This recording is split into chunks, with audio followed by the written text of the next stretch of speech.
Bismillah, alhamdulillah, salatu wassalamu ala rasulillah. Assalamu alaikum, everyone. Welcome to post-debate commentary. With all my debates, I try to do some post-debate analysis and reactions, and also take comments from everyone in the chat. So thank you for joining. Hope everyone is having a great day, a good Monday, inshallah. Alhamdulillah, I feel pretty good. It's stressful to prepare for debates, but then after the debate, there's a period of being very tired, also a little bit down, trying to think, well, what could I have said differently? How should I have reacted to this? But then once that period is over, then you start feeling a little bit better, alhamdulillah. So I'm feeling pretty good today. Feel like a weight is off my shoulders and more relaxed. And, you know, I've gotten some time to also think about how the debate went and reflecting on it. So I hope to share some reflections and comments with you and also get more of your reaction. So before we get into the details of this debate, I think we should talk a little bit about the purpose of debate overall. And also, should you debate? That's a big question that I ask myself. Should I debate this person? Should I debate this topic? Should I enter the ring on these issues? That's a big question that I constantly ask myself. Recently, we've been seeing a lot of Muslims get into debate on different channels, their own channels or debate channels. And some of these debates have been not so good. They haven't really made Muslims or Islam look too good. But I don't want to address any particular debate specifically. I just want to talk generally about how I think about debates. And then if people think that's useful, then inshallah it will be beneficial. So for me, the main purpose of debate is da'wah and also islah. Islah meaning not to reform, but to improve, to rectify certain wrong understandings about particularly controversial issues. But da'wah, calling to Islam, is really the number one purpose. So if I'm debating with a liberal, or I debate with a communist, or I debate with a Christian or a Hindu, what I want to do is to call to Islam. The interlocutor, you know, the other debater, yes, but more so his audience and his community. And you call to Islam by literally calling to Islam, but also by addressing a lot of the tough questions, controversial issues about Islam. A lot of the sticking points where there's a clear misunderstanding about Islam and Muslims that particular community, or maybe even the person himself, has about Islam. So you want to address those questions, but how do you do that? Because there are different ways to address tough questions. The way that I try to address tough questions about Islam, like the whole goal is to establish a framework to understand the world. Actually, it's quite broad. A framework to understand the world, a framework to understand history, something that's very broad, but that's a framework that ultimately will put Islam and Muslims in a favorable light. In a favorable light at worst. At best, is going to put Islam in the light of, this is the truth. This is the religion that God, that the Creator, Allah, has revealed to humankind. That's the goal. But even if not reaching that goal, if you can establish a framework that at least puts Islam in a favorable light, like, okay, wow, that makes a lot of sense. I can see where Islam is coming from. I can see the rationality of that. then that's a win. That's a win, and just planting the seeds basically in the minds of a particular community, non-Muslim community, and then also for Muslims, because Islah, you're trying to rectify understanding. If we adopt this framework for understanding the world, understanding history, understanding philosophy, philosophical ideas, politics, then that is going to rectify some of the creeping liberalism and secularism and feminism, even nationalism that has caused confusion for some Muslims today. So that's my approach, that's my goal, and that's my approach in trying to achieve the goal. What you see, unfortunately, from some Muslim apologists is they're not operating on the framework level. They're operating within the framework that is already established by popular culture, by the status quo. They just assume certain liberal assumptions, certain secular assumptions, certain scientific assumptions, and they try to fit Islam into that existing framework. And this is a losing strategy. Any debate that takes this strategy, where a Muslim is trying to fit Islam into the dominant modernist paradigms, is going to lose that debate. No question. You can't start arguing that, oh, Islam is a feminist religion. Islam is a secular religion. The Prophet Muhammad sallallahu alaihi wasallam is just advocating for, modern human rights, and then try to like cherry pick ayat and hadith and say, see, this proves that Islam is 100% liberal, secular, feminist, modernist, materialist, scientistic. That's going to be a failure, and that's why you see and what these Christian apologists have recognized, what the new atheists have recognized, basically anyone that's debating against Islam, like the neocons, Zionists, they recognize that this is how to really make Islam look bad. They take people like this, these liberalized Muslims, or the Muslims who are still thinking in terms of this liberal framework, and they know exactly how to embarrass that Muslim and make him look bad, make Islam look bad, make the Prophet sallallahu alaihi wasallam look bad, because it's defensiveness. You're just being defensive, and it's very clear to an audience, especially a non-Muslim audience, that you're just being defensive. Whereas if you are trying to set a whole new framework and trying to show this framework is more compelling, this framework is a more accurate representation of reality, and you establish that framework in your opening statement, and hopefully through the course of the debate, then you're no longer defensive. You are putting pressure on the other side to react to the framework that you have proposed. And that puts you in a much stronger position as a debater. It makes you look more consistent. It makes you look more principled and confident. You're confident because you are advocating a framework and a system, a way of thought that is actually grounded in Islam. I haven't said it, but that hopefully you understood what I meant. You're not just proposing some random theoretical framework. You're proposing a framework of understanding that's grounded in true Islam, traditional Islam as defined by the Quran, the Sunnah, and the scholarly tradition of Islam. That's what you are basing your framework on.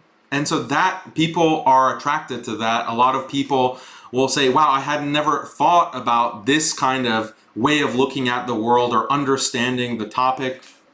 And everyone benefits from that. Everyone will, inshallah, gain something from that. Muslims, non-Muslims. So the debate becomes very educational. It becomes very valuable.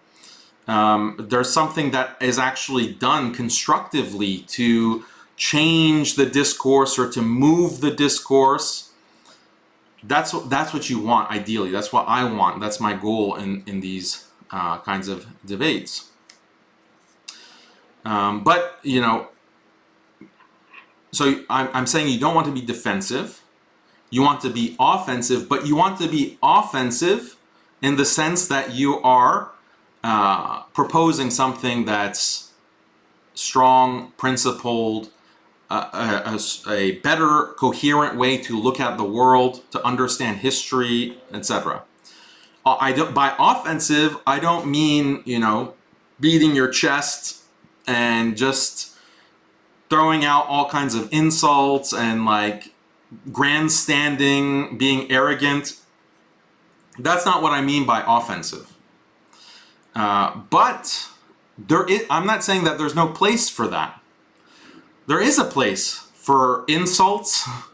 There is a place for being snarky. There is a place for being sarcastic. There is a place for grandstanding. And I'm the biggest offender.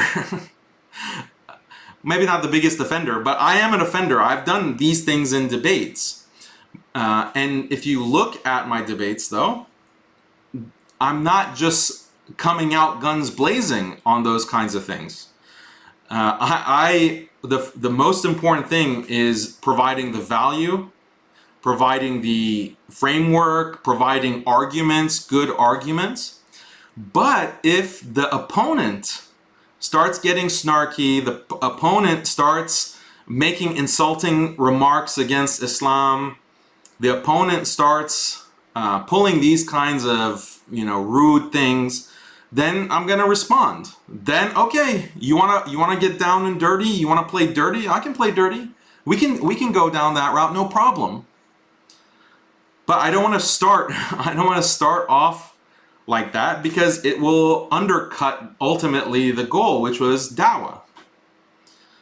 Whereas if they start it, then there's no blame on you for responding. If they start slinging mud, then there's no one can fault you from that person's audience for slinging mud in return. You see? So you don't lose face and you don't make Islam look bad when you're just responding. So even, with someone who has a history of insulting Islam, I also won't go into it in that particular conversation of just guns blazing against the other side, insulting him and whatever. There's a place for that, but I have my bigger objectives in mind. Like, I have my bigger goals in mind, and I want to make sure I accomplish those goals in the course of the 2-3 hour debate. And then if there is a place for it, I'm not gonna be punked by this guy. I'm not gonna be made a fool of.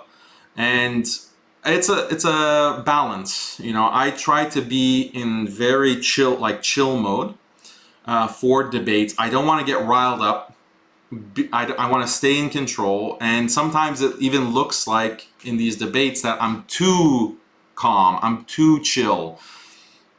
But that's like my personality. Like, I have to hold myself to make sure that I just don't go off the rails in a debate context.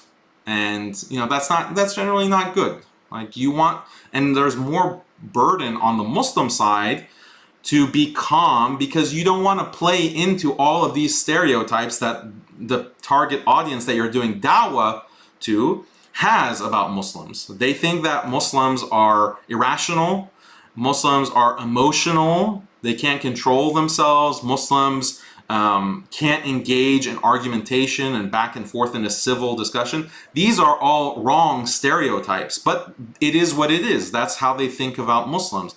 So as much as possible, if you can, through the way that you speak and the way that you act, counteract those stereotypes, that works in your favor. That works in your favor. So that even if you somehow lose the debate, they can't knock you for being just some barbarian or being some kind of raging freak or monster.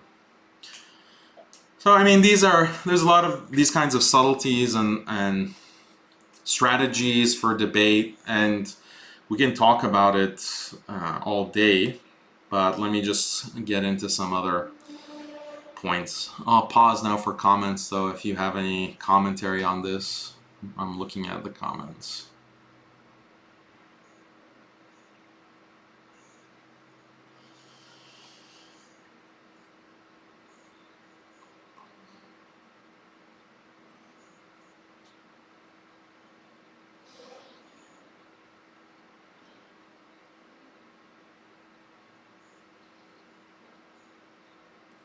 Barakallahu Feek. Brother Safe gave a super chat. Barakallahu Feekum.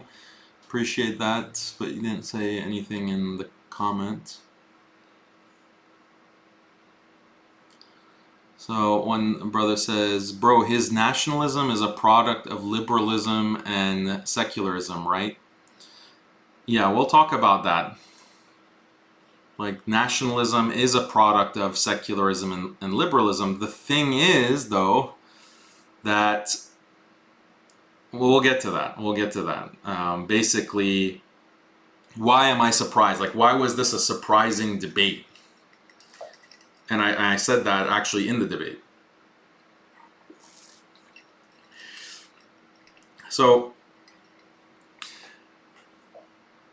I was surprised by him being so pro-tradition, pro-theocracy. I was surprised that he would denounce the Enlightenment, denounce secularism in its entirety, and actually promote not just theocracy, like traditional theocracy. And then, so he didn't really leave me with much to argue about. He said that he has no problem with Muslims, he has no problem with Islam. He said he has no substantive objection to Islamic values or to Islam. Even he's showing appreciation. He's saying that he wants to read the Quran.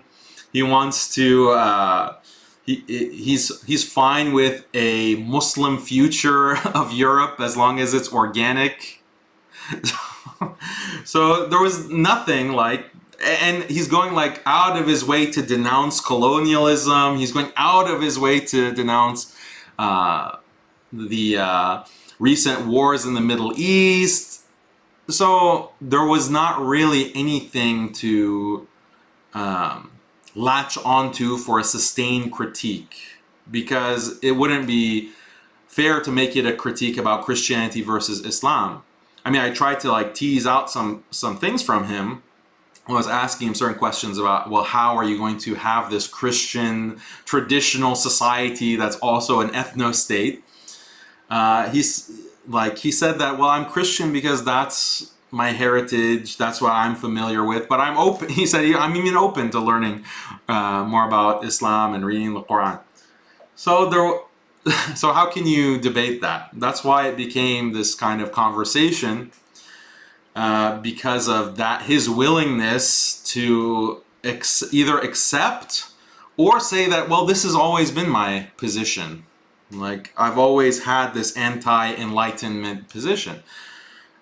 And so people were accusing me and saying that, well, Daniel hasn't done his research. Daniel has completely misread the situation in this debate. But, you know, go to his social media.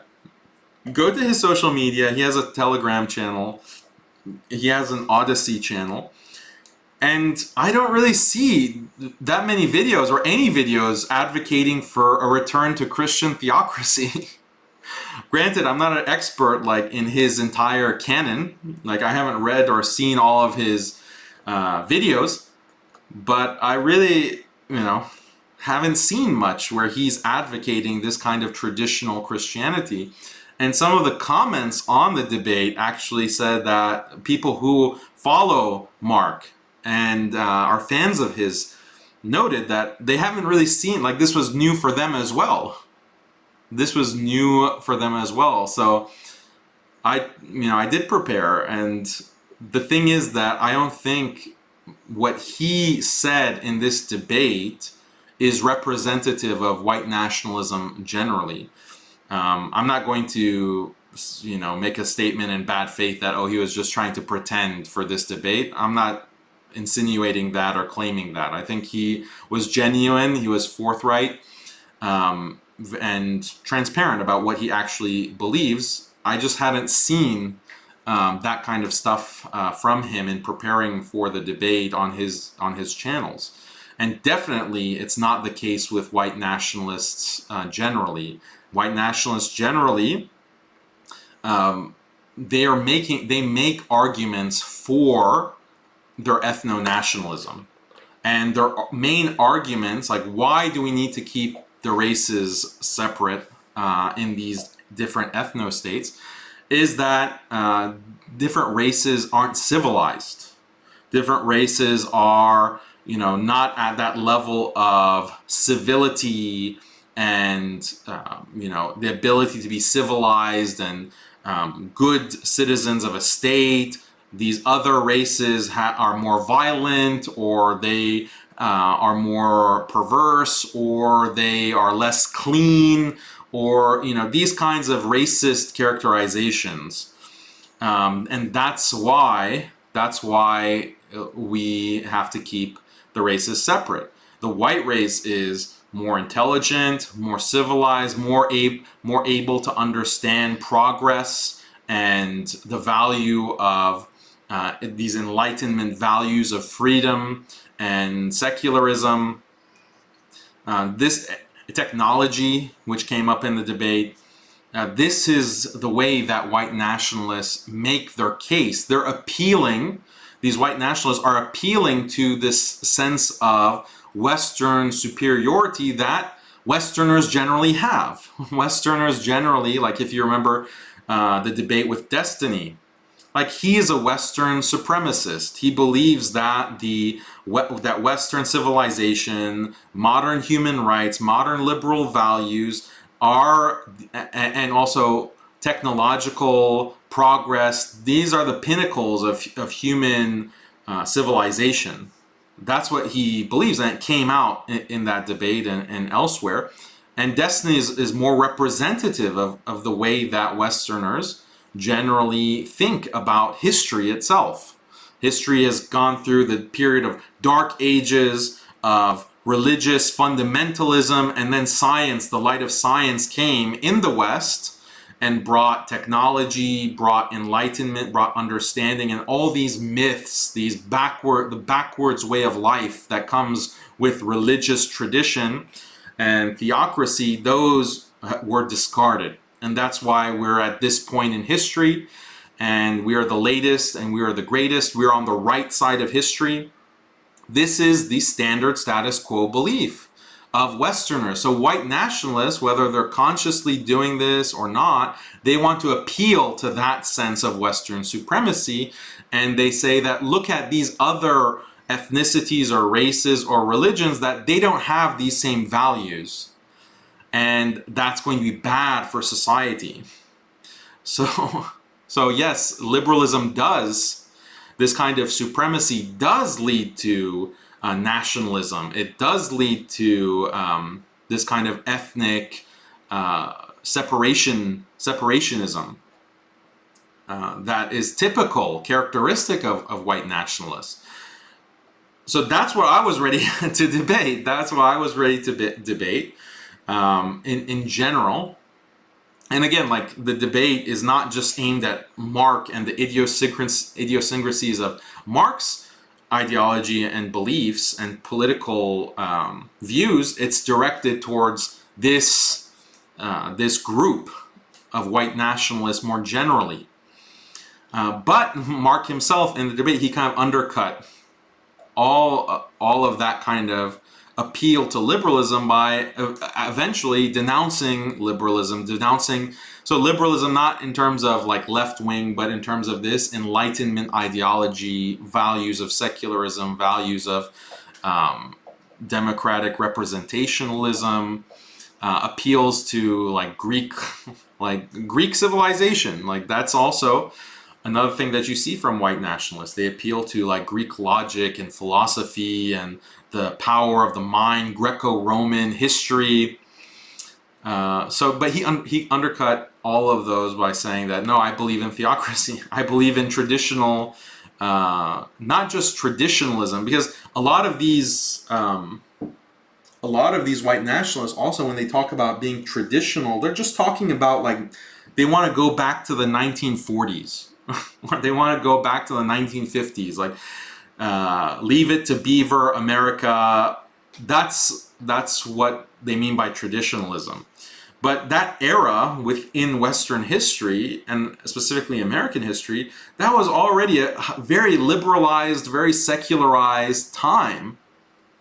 That already, like, the issue has been decided in terms of the destruction of religion, the destruction of traditional value, and that's why right after the 1950s you have the sexual revolution, the sexual revolution, this cultural revolution, and what white nationalists like Mark want to say is that, well, it's because of a specific racial group that, you know, we don't have to name by name, you guys are smart enough to figure it out, specific racial group in the 1950s, post World War II, that's where all of these problems come from, that's where all of the degeneracy comes from.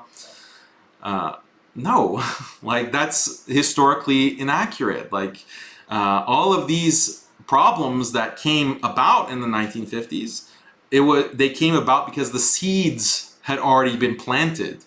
The degeneracy had already been planted. Like think about the 1920s, the Roaring Twenties. Like read F. Scott Fitzgerald, read The Great Gatsby, and tell me about degeneracy. Tell me about, like, okay, what are the values of this nation?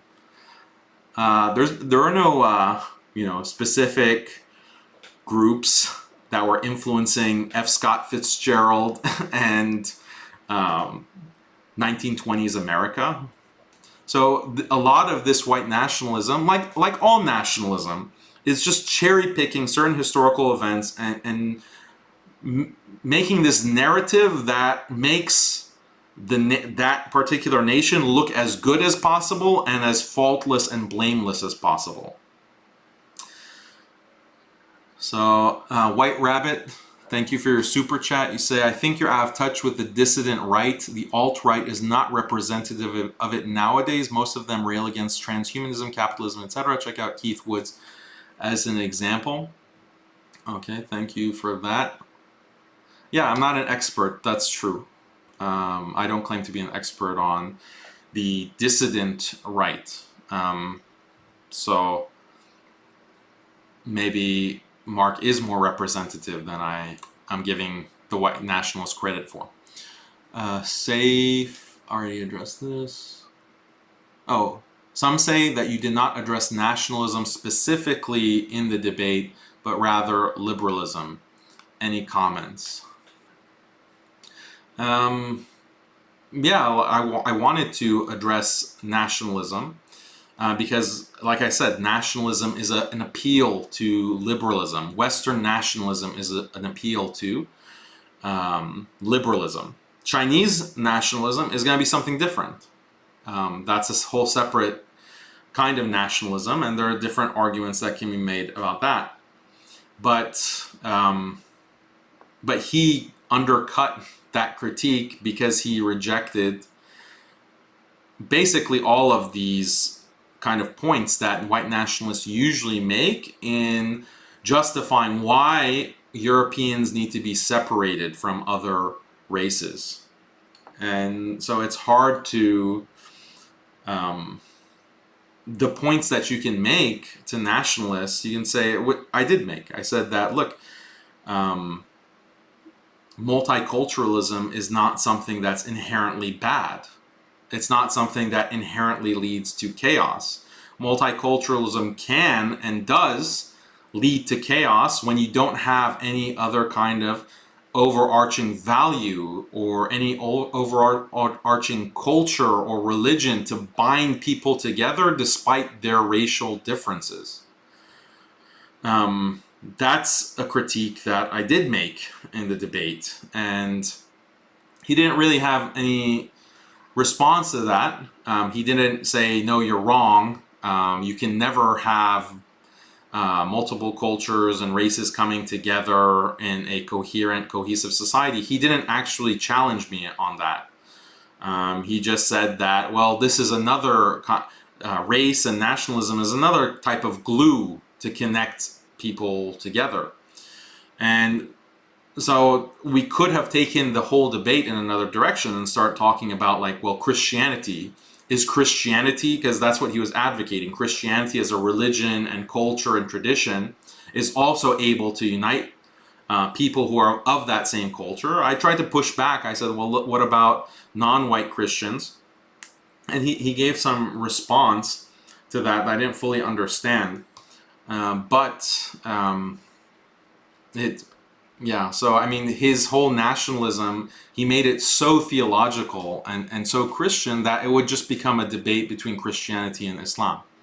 And he indicated that he's not interested in that because his only attachment or his main attachment to Christianity is his own personal background.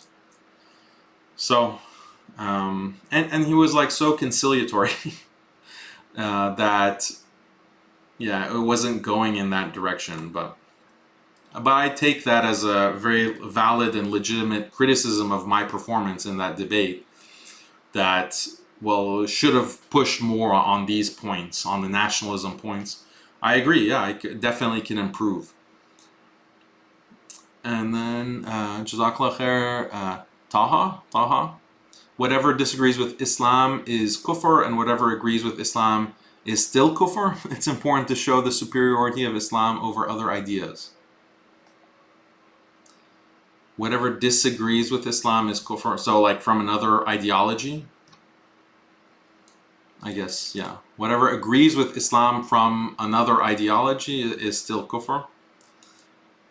That's, I don't know if that's true. If someone says someone is a kafir, but they say that, you know, zina is a crime and it's something that is bad for society, it's bad for the family, it's fahisha, basically.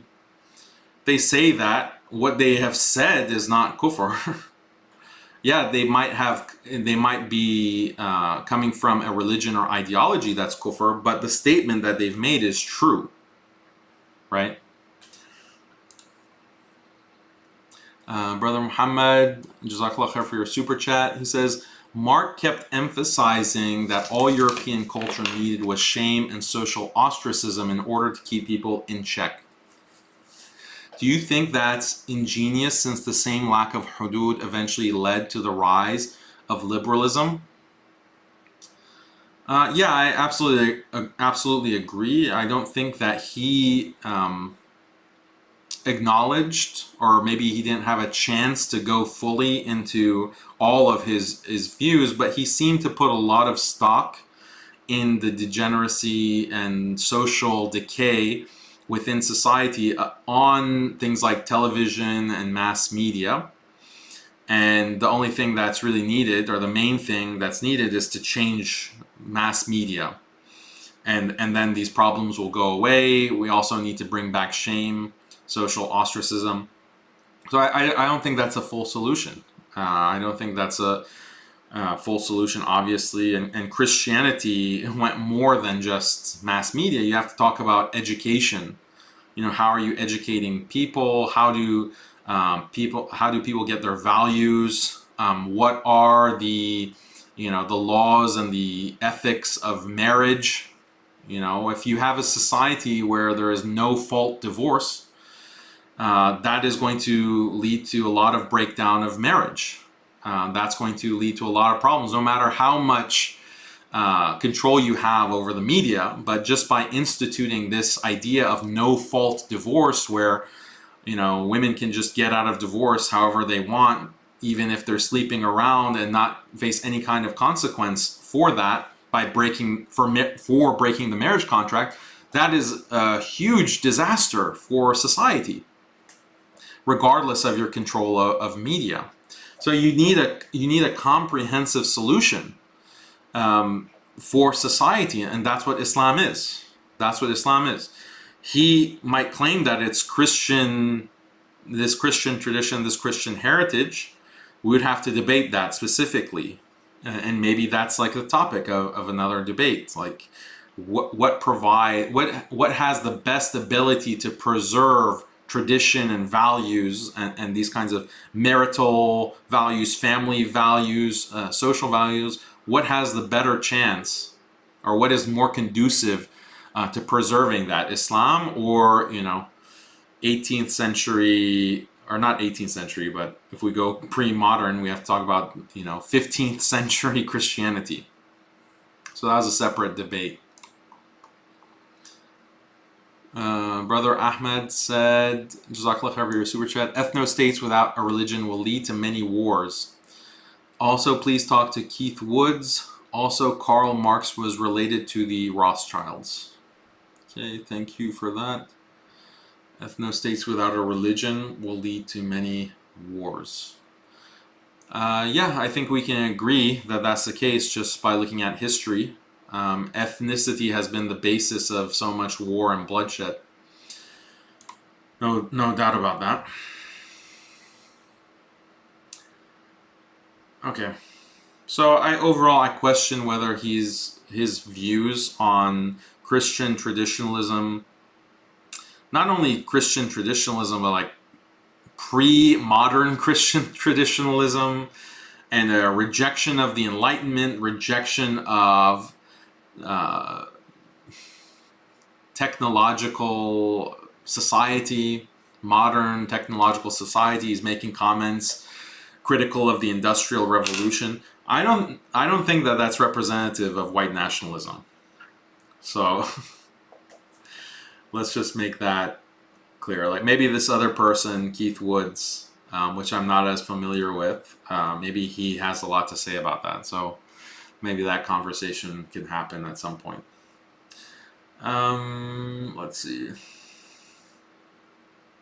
Yeah, I mean the whole point of the argument that I made is that, look, you can have a completely white Europe, but as long as you have these liberal values that originated in the 18th, 19th century, or arguably even in the 17th century, because that's where you had the basis of the scientific revolution, you had the basis of rationalism with figures like the French René Descartes.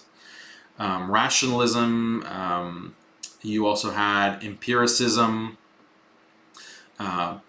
These kinds of philosophies, from John Locke, for example, or whoever, they are going to destroy tradition, or they're very anti-traditional, because you can say that, well, we don't need tradition, we don't need religion and scripture to understand the world, we just need the human mind, we just need the rational mind, or we just need empiricism, like scientific investigation, and we can answer every question there is, we can organize society in the best way, we can have all of these kinds of technological progress, all because of rationalism and empiricism. That predates even the Enlightenment. It leads to the Enlightenment, the precursor to the Enlightenment in the 17th and 18th centuries.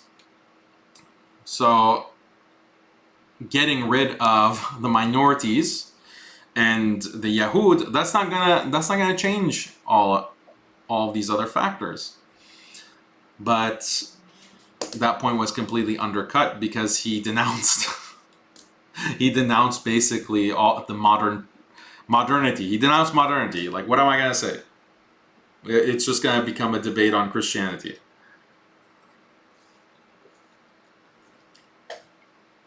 So this is why the debate was surprising to me, but I think it was good.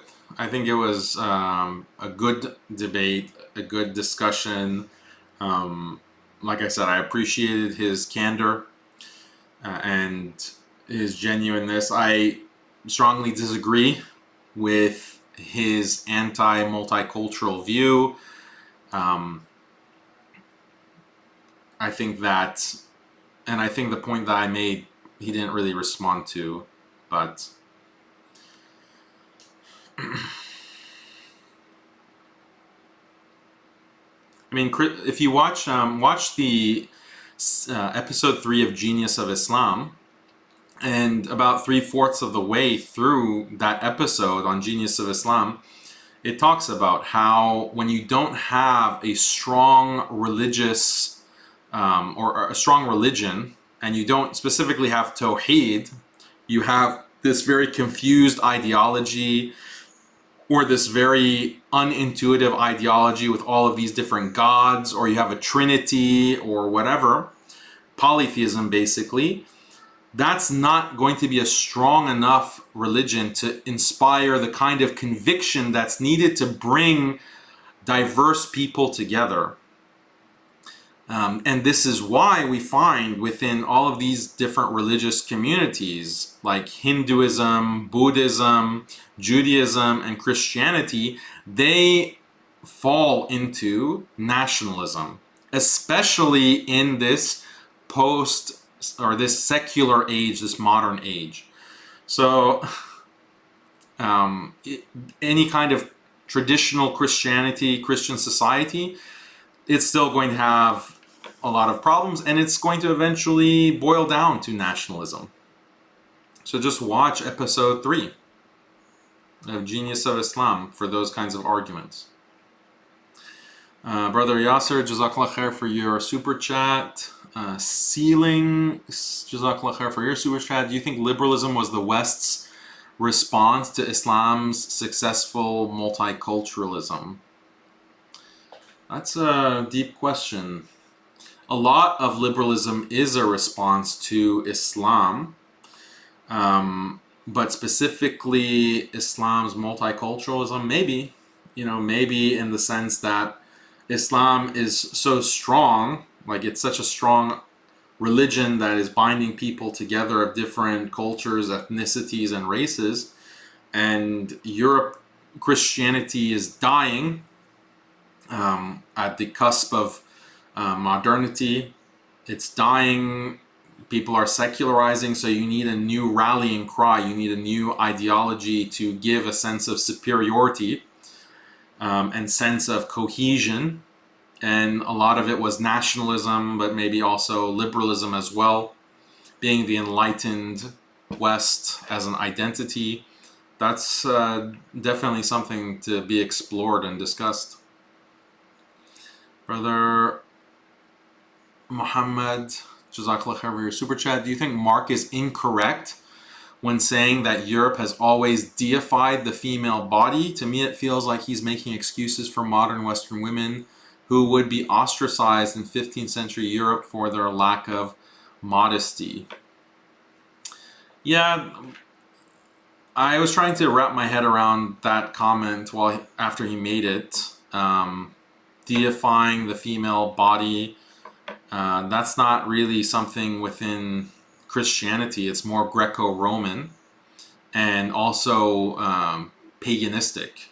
You see a lot of pagan religions worship the divine mother or the female divinities. That it's coming more from paganism than Christianity, but the Western Greco-Roman tradition, yeah, you see all kinds of art, statues that are concerned with the female form. So then when that kind of Greco-Roman aesthetic was revived within, it was also due to nationalism actually, they revived it within different art periods within modern Western history. But is that like I can't talk today. Revivalism of Greco-Roman art characteristic of Western civilization as a whole? That's arguable. That's debatable. I would agree with you that modesty standards, especially when you go pre-18th century within Europe and the West, women would not go out without their hair covered. They would not mix. It was, scandalous to mix with the opposite sex or touch the opposite sex. So those kinds of social mores were not informed by a deification of the female body. So I couldn't really wrap my head around what Mark was saying with that. Okie dokie. How long have we been talking here? What time is it?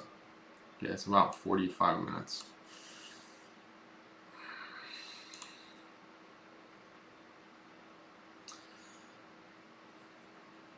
The other point, when I originally, I was the one who proposed this debate.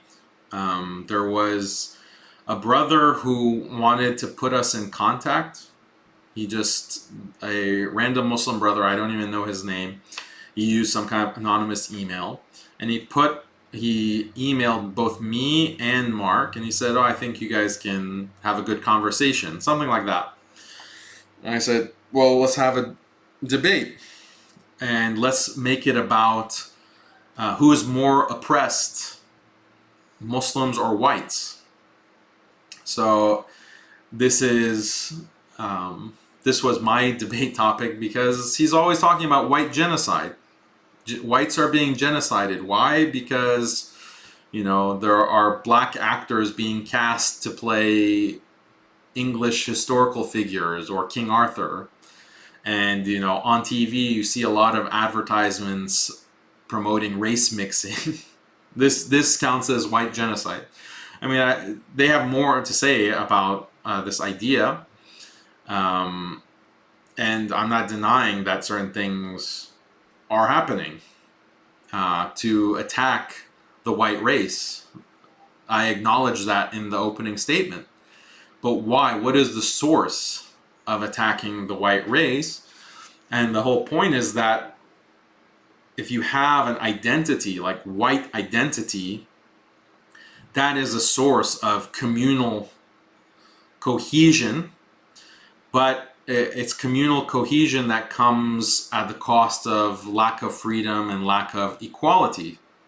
Being a part of a community requires a hierarchy with people in that community. Even in the Muslim community, we have a hierarchy based on knowledge, for example, or power. You have the Amir or the Khalifa, and you have a kind of regimented hierarchical community with whether on the basis of political power or knowledge or piety and so forth. So that's something that's contrary to liberalism. Liberalism wants everyone to be equal. How dare you think that you have some kind of authority over anyone just because you studied the religion, or you are the Khalifa or whatever else. So this lack of equality has to be demolished. Well, the same thing is for any kind of community, any communal system that you can talk about. I have a video on my channel about how even liberalism is anti-gay community, anti-LGBT community. Like, liberalism is even trying to undermine that community. The black community, blacks have been the target of constant attacks from liberals to undermine their community and create this kind of atomized liberal subject. Atomization means like you are an individual by yourself as opposed to part of a larger group. That's what liberalism opposes on a very principled basis in their promotion of freedom and equality. So that's why whites are being attacked. They're being attacked because of this overarching liberal principle that hasn't just attacked whites, it's attacked blacks, is even attacking the LGBT community, and it has this long history of attacking Muslims, the Muslim community, the Ummah. Look at how look at the RAND report, okay? The RAND report you might be familiar with. It's a think tank, and they're trying to propose strategies for controlling the Muslim world and making sure the Muslim world is aligned with American interests. And what they say in that RAND report is that we need to emphasize national identity. We need to minimize Arabic as a kind of universal language for Muslims. Basically, we need to divide and conquer. We need to split up Muslims by emphasizing cultural aspects of Islam. Culture is so important. Don't think about, if you start talking Arabic or you dress with the thobe or even shalwar kameez, then that means you are a Wahhabi. You're like an Arab supremacist, so we need to emphasize culture. If you say Ramadan instead of Ramzan, for example, then that means you're a Wahhabi. So basically these kinds of ideas to create nationalism within different parts of the Muslim world to break up a kind of pan-Islamic unity of Muslims Why is it doing that? It's doing that for geopolitical reasons. Colonizers, these kind of neo-colonial think tanks and imperial powers, they want to reduce the power of Muslims, the geopolitical power of Muslims, and they want to create these liberal Muslim states that are going to be aligned with neoliberal values, and globalist agenda, globalization at large. So Muslims are victim number one, the Muslim community, victim number one of liberalization, the liberal project. And whites are also experiencing that. That was the whole shared ground that I started off the debate with.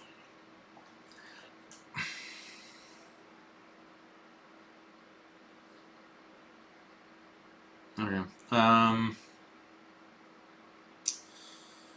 So what was interesting and kind of nerve-wracking throughout the debate was he kept bringing up a certain group of people, a certain ethnicity or religion, and we should talk about it. We should talk about it because he was under the impression that I'm ignorant about these issues. But alhamdulillah, like Muslims are pretty woke, are pretty aware, unlike Americans or Europeans in general. Like, go and talk to a 5-year-old in Egypt or a 5-year-old in Algeria, and they will tell you all about, these kinds of issues with one particular group. But I think Muslims can go too far, or we shouldn't go too far. Some Muslims have been in too much agreement with these white nationalists when it comes to this question, if you know what I'm talking about. And that is not accurate. It's not accurate, and it's not consistent to put all of the blame for these kinds of issues that the world is facing on only one ethnic group. First of all, Muslims don't see the world in terms of, this race has all of these bad qualities and they're inherently evil. Muslims don't accept that. That's completely contrary to Islam. And this is proven by the fact that you can convert into Islam. So as I mentioned in the debate, some of the best Muslims, past and present, have been white. Some of the best Muslims, past and present, have been Jews. They were Jews and they converted to Islam. Some of the greatest Sahaba, they were Jews, and then they became not only Jews, they were rabbis, and they became Muslim. They were some of the best Muslims. So we can't look at the world through a lens of race and categorize people according to race. And this is what is very objectionable about white nationalism. But also the logic doesn't work, because you can concede, like that's what I was arguing. I'll concede. You want to look at the world through race? You want to look at the world through what inherent qualities of different races or collective responsibility for the ills of the world. You want to look at the world through that? Fine. But when we do that, whites have caused a lot of problems. Whites historically have been the source of liberalism, of feminism. Whites are the ones who you want to rail against Hollywood. You want to rail against, XXX pornography. And specific race being overrepresented in those industries. Who created those industries? Who not only created them, but are still extremely powerful and prominent? Which races? Like, let's do a racial analysis and see. And whites, that argument makes whites look really bad. It actually, this is what racists say. Like, this is the whole thing with white nationalists will say, oh, you just want to talk about structural racism, and you want to talk about, you know, the crimes of the white race, and we all have to be collectively blamed for what whites have done, this is unfair. But then they turn around and do the same thing to other groups. Right? So if you want to play the racial game, you want to talk about ethnicities and races and all of this, fine, but be consistent about it. And that's why I made the point about overrepresentation too. Like global media, when we look at global media, when we look at global economic power, when we look at just cultural influence, whites in the world are overrepresented. So if overrepresentation is your problem, Mark Collette and any of these other white nationalists, then whites are culpable. Whites are just as culpable as any other group. So this is, he didn't really have a response to that. So there's also another component to this. So I don't want Muslims to just start parroting and regurgitating some of these white nationalist talking points. Yes, we have a lot of problems with Zionism, but that's an ideology. We have a lot of problems with Zionist influence. That is an ideology. We can point that out. I conceded that. And other things too. Certain things that I can't even say on social media. I can't say, but I think there's something to be discussed about them, but we can't talk about those things. Why is that? Yeah, those are all problems. And I conceded it. There's nothing that Mark knows about this particular topic that I haven't come across. And even the 5-year-old in Egypt or the 5-year-old in Algeria or wherever is not aware of. Muslims know about all this stuff. But the point that we're making is that, fine, if you want to look at things through the lens of race, then whites are even more culpable. But the beautiful thing about Islam, the coherent thing about Islam, is that we don't assign collective guilt like that. We don't do our analysis of our interests and the interests of humanity on the basis of race. That's the difference. It's a substantive difference, and our position is more consistent and ultimately more coherent. More coherent. So any white nationalists watching this right now, answer that question. Like, if you have a problem with overrepresentation, look at your own race, number one. And number two, the history of degeneracy and the history of all of these kinds of problems that you want to bemoan, it did not start in the 1940s or the 1950s. There is a long history. The seeds of all of that were planted. Sorry. Go to the Enlightenment. Go to the 17th century. Start looking at secularization. Go back to the Protestant Reformation. Go that far back. Go to the 16th century. Go look at the Protestant Reformation, then go back a little bit further. Go and look at the history of the Catholic Church. If you want to see some of these, the seeds of the problem. Then go further back. Go to the Council of Nicaea. Then go further back. Go to Paul. Go to Pauline Christianity and the kind of polytheism that arose early in the history of the West.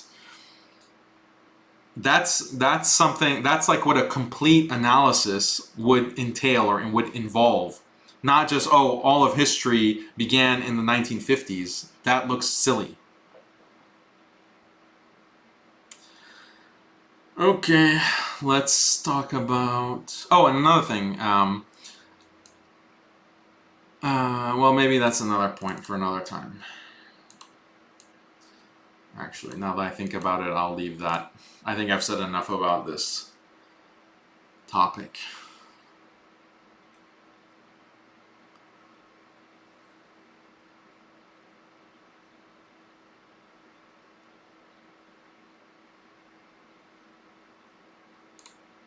Here's a good question.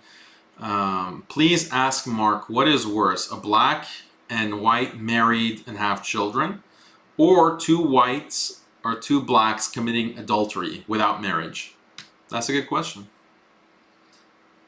Which one is worse? Because that will show, like, because Christianity will say, well, actually they have weird interpretations of the Bible too, where they say that the Bible prohibits race mixing. I don't know. We don't have this nonsense in Islam. Alhamdulillah. Yeah.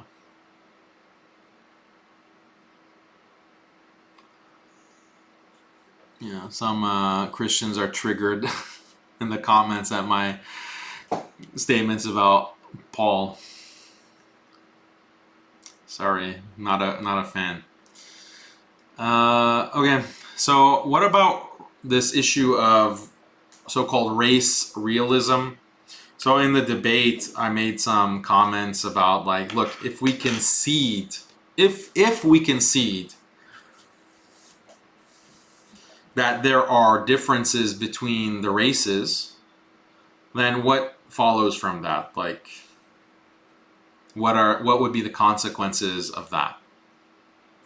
So I wasn't actually endorsing race realism or IQ, like there are differences in IQ. I said if we consider that there are differences in IQ. So I wasn't endorsing it in the debate. I was making a hypothetical argument. But I mean, race realism is a question in terms of, is this anti-Islam? Is this contrary to Islam? To accept that there are differences, like actual fundamental differences between the races. So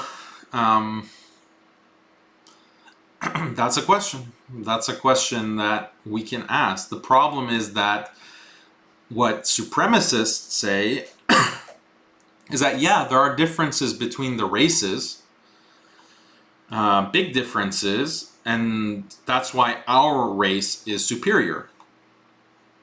There are differences between the races, and our race is superior. Yeah, that's problematic. Islam rejects that. Islam completely rejects that kind of supremacy. So that's not debatable. Like the Prophet ﷺ said that none of you are superior. The white is not superior over the black. The Arab is not superior or over the non-Arab. It's only on the basis of taqwa, only on the basis of piety, closeness to God. So it's very clear. But is there anything in Islam that denies or makes it impossible for us to believe that there can be differences between races? Whether it's in terms of IQ, in terms of personality types, in terms of tendencies. I mean, this is like people who say that, well, if you acknowledge that there are differences between men and women, that means you're a misogynist. Like, how does that make any sense? Just because you acknowledge, yeah, men and women are different, that means I'm a misogynist? How? How does that make any sense? But with races, like I'm not going to be committed to anything either way. I'm not an IQ fetishist. I'm not an IQ fetishist, meaning IQ is the end-all be-all. You can have a very high IQ and be a completely ineffectual. You can have I know people who had extremely high IQ. You know, I was at Harvard, right? Undergraduate, I was in the physics department. People in physics, mathematics, you know, I was taking these theoretical math courses with bona fide geniuses. High IQ, off the charts IQ, but this is a person that you can't really talk to, or this is a person that you wouldn't want to, you know,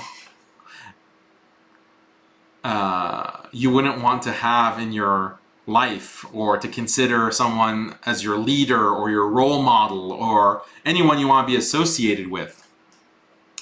So IQ is not the end-all be-all of anything. It's not even I would say there's a difference between being aql, having rationality, and hikmah, wisdom. That's something separate from IQ. IQ is the measure of a very specific quantitative analytic ability. That's what IQ is. And it is a flawed measure of overall intelligence that we would want to, that we would value as human beings. So that's why we can't be IQ fetishists. It's not the end-all be-all, but so I could say, you know, I'm Persian, Iranian, and the average IQ of my race, the Persian race, is lower than the Chinese. I can acknowledge that. I don't feel insecure about that. I don't feel less than because of that, because I know that IQ is not the end-all be-all. You can have these kinds of categorizations. In fact, high IQ is associated with more atheism. High IQ is associated with more utilitarianism, with more atheism, with the loss of important deontological values. And that's why we see a lot of people with high IQ, they don't understand very basic things about morality and about human connection and about human relationships.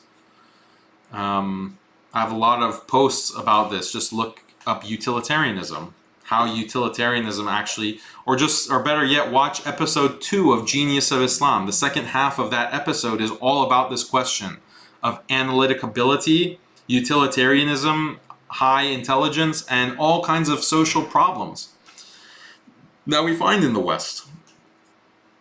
So I'm not an IQ fetishist. And I can acknowledge, I'm not acknowledging it, but it would not be contrary to Islam to say that, yeah, the different races, there are real differences, but the beauty of Islam says that everyone has value and potential value to bring. And you are going to be stronger as a nation. You're going to be stronger as a community when you unite on Islam. But there are people from different backgrounds, people who have different ways of thinking, people who have different ways of, different abilities and natural proclivities. And when they come together, united under the banner of Islam, that is much stronger than if Muslims were just Arab. Muslims were just Arab. No, it's better to have Muslims who are united by Islam, but they're coming from all over the world. All of the diversity of humankind is represented. This is much stronger as a civilization, and that civilization will beat any ethno-state any day of the week.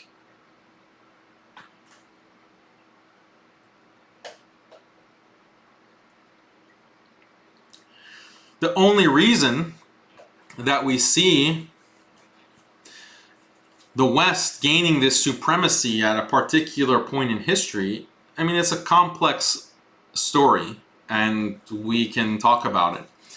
But the only reason that they were able to gain the upper hand against Muslims was, one, because Muslims became weaker in their connection to Islam and the Sharia. They unfortunately left important values of Islam, and therefore they became weaker, number one. And then secondly, you had this kind of technological revolution, industrial revolution that happened in the West. And that technology was able to overtake and overcome the whole world, not just Muslims. Now, the white supremacist will say that this is the superiority of the white race, that we were able to develop science and technology, and that's why we're the superior race and we're the superior civilization. And then, well, what would Muslims say to that? What Muslims say to that is that it's a hollow victory. Yeah, you were able to take over the world with your fighter jets, your bombs, your nuclear weapons, your drones, your machine guns, your tanks. Yeah, you were able to take over the entire world, but it's a hollow victory because that technology is going to destroy the human race overall. It's going to destroy your civilization.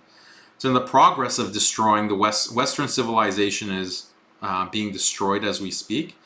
And also this, you have created a existential threat to humanity as a whole. So it's a hollow victory. So that's what I would say about race, realism, and IQ. Just because you acknowledge that races have differences, that does not entail that you are a racist or that you believe in the supremacy of one race. And Allah speaks in the Quran about اختلاف ألسنتكم وألوانكم, the differences in your tongues, meaning your languages, and your colors. And this being one of the signs of Allah. This is one of the ayat of Allah. Min ayatihi. So what does that mean? Like, people have, one of the signs of Allah is that we have different languages and we have different colors. But does that just mean skin deep? You know, is it just really the color of the skin that's different? Is that the sign from Allah, or the sign that, no, there are some significant differences between people. There are significant differences between different people that Allah has created. And that's something that's very beautiful. It shows the wisdom of Allah and the power of Allah, that He can make human beings that all have the same basic mold. And Allah says He's created fi ahsani taqweem, in the best mold, in the best form, best template. Yet there's all these kinds of differences, very surprising, interesting differences that enrich life. This is the spice of life, the beauty of life, to go and learn about other cultures, learn about other people, get married, you know, in certain cases, maybe you want to marry another culture, into another culture, another people. Some people like that, some people don't. Some people prefer to get married within their own race or culture. Islam doesn't prohibit that, that's fine. But other people like to explore and like to see and experience other people, other cultures, other languages, other types of food, cuisine. And then this is the diversity that we've enjoyed within Islam. Yeah, subhanAllah, it's such a beautiful thing. You can go and see Muslims of all different cultures and languages and values, but they're all united by Tawheed. I mean, there's nothing more beautiful than that.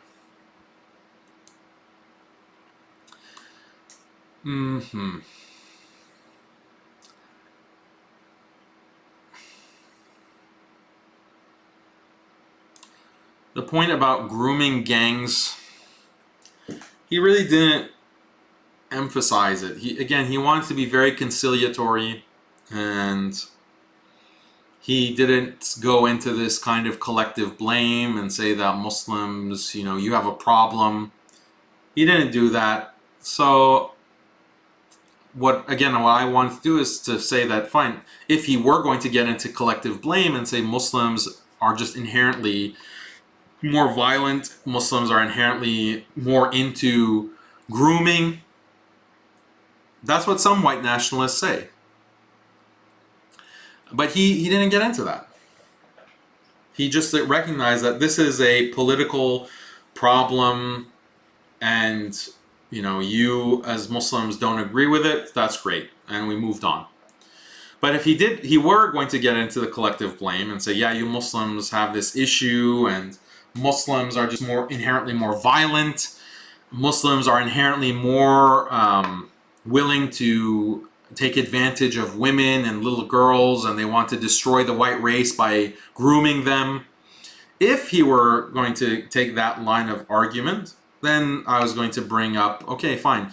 You want to take the lens of collective blame again? Let's look at who invented OnlyFans, who invented adult content and pornography, who invented, who stripped women of the veil, who told women to express their sexuality, who, told women to pursue no-fault divorce, who, like all of these things, all of this degeneracy, we can look at who's responsible. Yeah, you want to say one group is overrepresented, blah, blah, blah. Yeah, fine, they're overrepresented, but that doesn't mean that they're the majority. The other piece of the puzzle, or the other piece of the pie, the bigger piece of the pie, is the white race.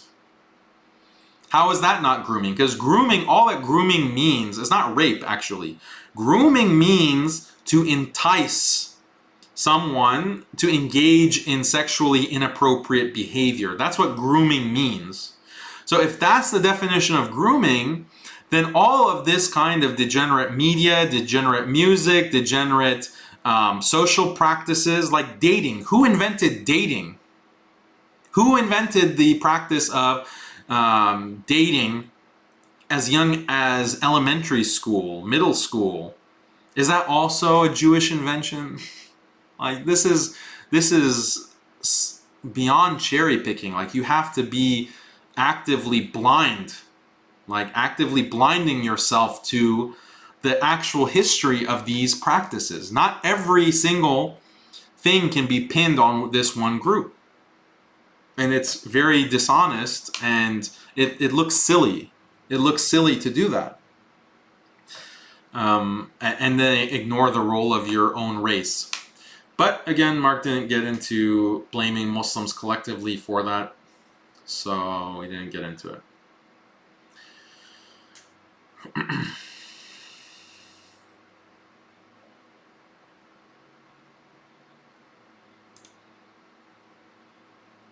Also, he was bringing up, when he was bringing up Europe has been attacked by Muslims, and because he was trying to respond to the colonialism point about how colonialism, Europe has been involved in 200 plus years of colonialism and neo-colonialism against the Muslim world.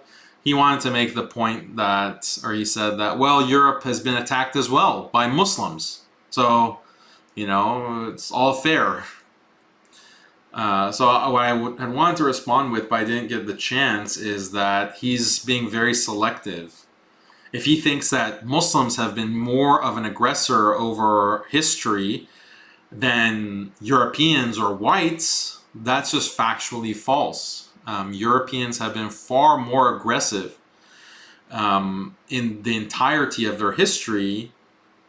Not Europeans, but whites have been far more aggressive in history in terms of expansionist war, slavery, repression, authoritarianism than Muslims have in our history.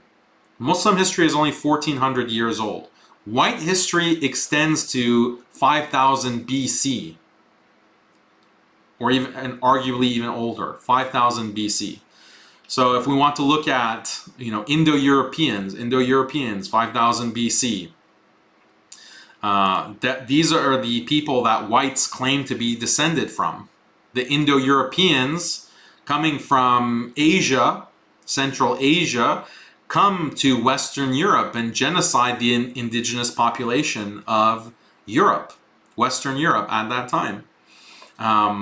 Other Indo-Europeans from Asia go into Syria and conquer Syria and enslave and set up a caste system within Syria. They do the same thing in Iran, in Persia. the Indo-Europeans, supposedly the ancestors of whites, according to white nationalists themselves, they're the ones who invaded the Middle East. We're talking about 5,000, between 5,000 and 4,000 BC. Then India, northern India as well. They get conquered by these Indo-Europeans who establish a caste system that's what actually becomes Hinduism. The Hindu caste system is based on that system that was established by this group. Like, why do you think it's called Indo-European languages? Farsi is an Indo-European languages. Many of the languages in India are Indo-European languages. They're Indo-European because they trace themselves back to this particular group coming out of Central Asia, which all of the research, the archaeology, the genetic analysis says that these are the origins of the white people, of the European people today. So how does all of that conquering, enslaving, how does that factor into this history of Europe? Then, of course, you have Greco-Roman, the Greco-Roman Empire, the Greeks with Alexander the Great. Where did Alexander the Great go? Where did he invade? What did he establish? Was that peaceful? Were Muslims involved with that? No, it's predating Islam by about 2,000 years. Then Rome, the history of Rome, they're very famous for enslaving and conquering. So are Greco-Romans, are they white? Are Romans white? And then Christianity. Christianity forced most of the world to convert. North America, South America. Look at what the Spanish and the Portuguese were doing with the Holy Roman Empire. Look at what Charlemagne did to Northern Europe. It's forced conversion. Eastern Europe, forced conversion. Russia, forced conversion. The Crusades. Okay, the Crusades also. So it's not like Europe has been this peaceful continent. The white race has been this peaceful race, not involved with anything. And it's just these barbarian Muslims that have attacked. And then the history of Christianity. Then you get into the modern history of colonialism by the British, the French, the Dutch, Russians to a certain extent with Central Asia. This is the history of the white race. Muslims have a small period in comparison to all of that of dominance, and all of these white Europeans can do, these white nationalists, is just point to that 1,000 years of dominance and pretend like for the rest of history they were these peaceful angels and just minding their own business in Europe. So that's the problem with white nationalism and any kind of nationalism. Even like Iranian nationalism, because, Persian nationalists are just, they have a very inaccurate understanding of history. They just cherry pick history to give themselves nationalistic pride, but it doesn't stand up to critical scrutiny. So,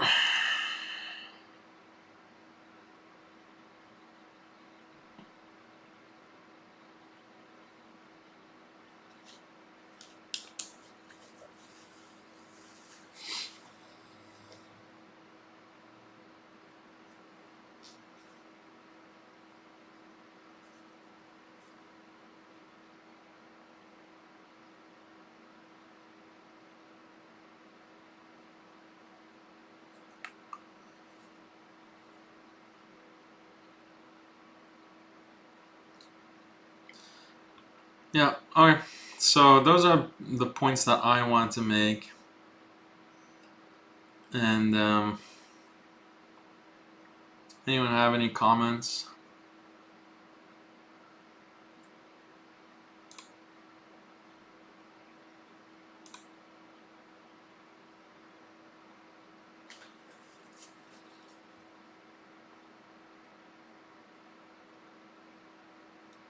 Someone said, why didn't you analyze your debate with David Wood? I did have a short analysis on my debate with David Wood. Check my channel. Brother Irfan, Jazakallah khair for your super chat. Muslims brought prosperity to the people they conquered, while colonial Europe did quite the opposite to conquered people. Absolutely, great point.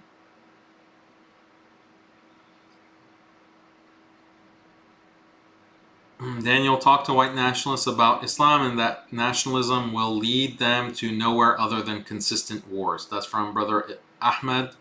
Jazakallah khair. Super chat. Brother Hamza, Jazakallah khair. Ever since I have started watching your videos, my awareness level of who to watch and who to follow is gone up. Thank you. Glad that I could help.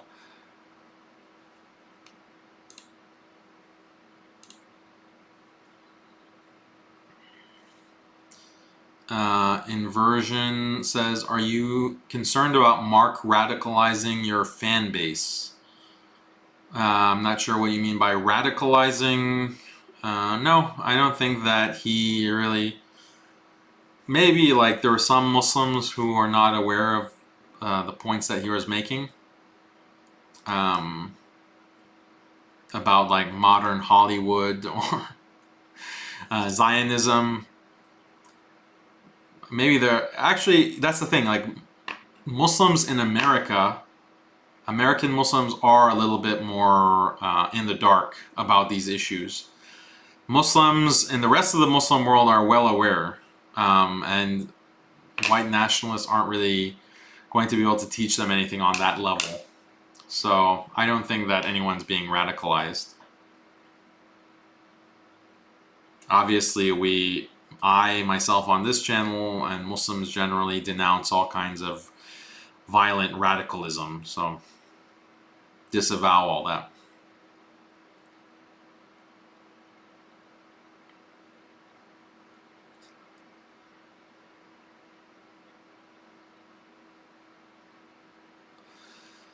This El Ryan says, this debate is so similar to the one you had with Roosh, at least the second half of it.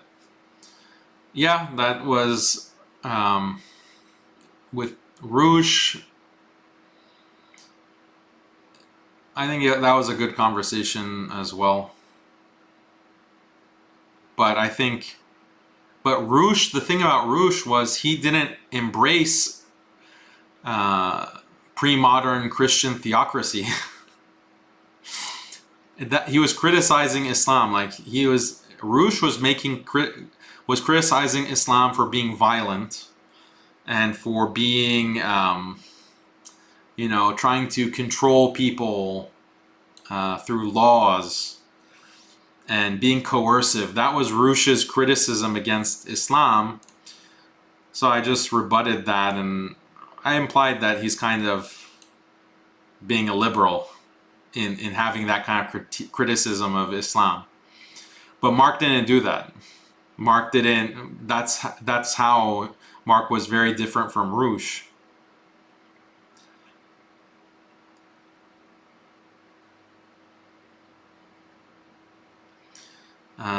This brother Sealing says, I'm writing an essay for school about what perpetuates poverty in nations, and I want to disparage liberalism. Please recommend some books for me. You can read Immanuel Wallerstein. He is a academic, and you can read what he has written, or you can read, if you want to read his actual works, you can read articles about him. But he talks about world systems theory, and he talks about how the Western nations, because of their technological superiority, lock poorer nations in this system of poverty, perpetual poverty. Because the poor nations throughout the world, they are providing the raw resources that Western countries import to build technology that they then sell to the rest of the world. So this creates a perpetual system of inequality that locks the entire world in poverty, basically. So that would be a good work to read. You can also watch Genius of Islam episode 1, and a big part of that video is about that episode is about wealth, the wealth of nations and discrepancies in wealth.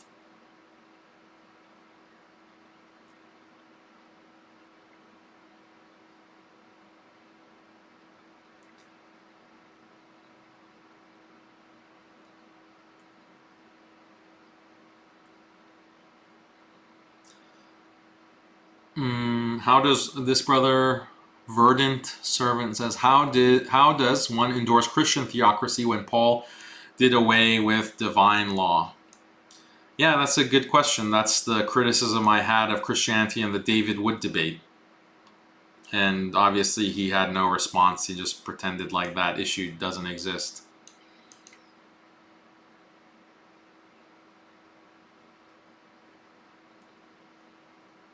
Why did Destiny not debate you on YouTube or his live stream like everyone else he debates? Seems deliberate. He didn't want to get exposed in front of his viewers.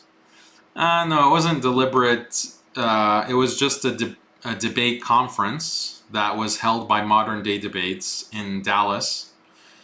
So that was just an in-person debate organized in advance. So Destiny didn't know me, like we didn't communicate personally.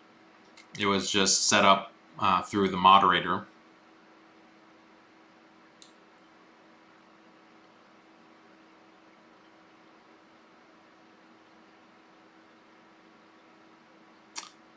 Sam says, have you read Cynical Theory, and what is your thoughts of this book? I haven't read Cynical Theory, not sure what that is.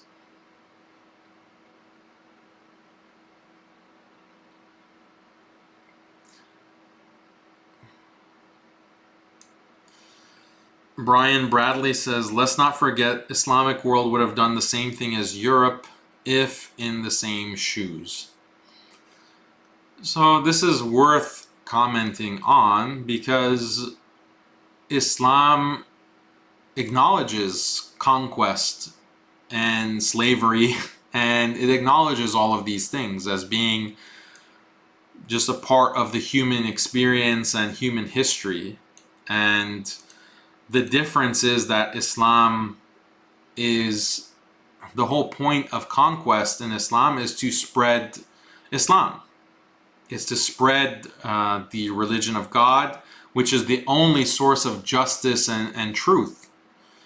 Whereas conquest, a pagan religion does conquest to do what? Spread paganism, spread the caste system, like spread some kind of racial superiority. That's what Indo-Europeans did. They created a caste system where they were the top caste. They were at the top, and everyone below them was subjugated and seen as a inferior race that was, treated as subhuman. But that's not Islam's system of conquest. Islam is conquering and imposing Islamic law, but Islamic law does not discriminate on the basis of race. And it does discriminate on the basis of belief. It does discriminate against non-Muslims, but the non-Muslim can always become Muslim and thereby enjoy all of the fruits and privileges of being Muslim. In fact, Islam wants to, or the logic of discrimination is to incentivize conversion into Islam. And that's exactly what happened. Wherever Islam conquered, it's not like people were exterminated who are not Muslim. The people who are not Muslim in these regions that Islam spread, they were in a status, a lower legal status because of Islamic law. But they had this big incentive to convert into Islam, and many of them did so. Many of them did so and became Muslim. Some of them did not. Some of them did not, and they maintained their status as protected people, Ahl Dhimma. And they have lived like that for hundreds of years. Look at the Coptic Christians. They have been living as Christians under Islamic rule for over 1,000 years. And they've maintained all of their religious practices and traditions that are important to them. So this is a very good, just system. It's a beautiful system, but Indo-Europeans didn't have that kind of system when they were engaged in conquests from, 5,000 BC onwards. They established the caste system. The caste system from Hinduism is a white system. That is a white system, and the top castes, like when they do DNA analysis, genetic analysis on the top, like the Brahmin caste within India, they are more related to Europeans than the lower castes. And there's mitochondrial DNA analysis, which shows that what the Indo-European conquerors, the Aryan conquerors, were doing in North India and other places like Persia and Syria is that they were enslaving the women and killing all the men, enslaving the women and reproducing with them while the men were exterminated, and then they set up castes which kept a permanent slave class in their societies. That's very different than Islam. And you can go look up this book from Hoyland, where he talks about, what's the title of the book? It just escaped me, the exact title.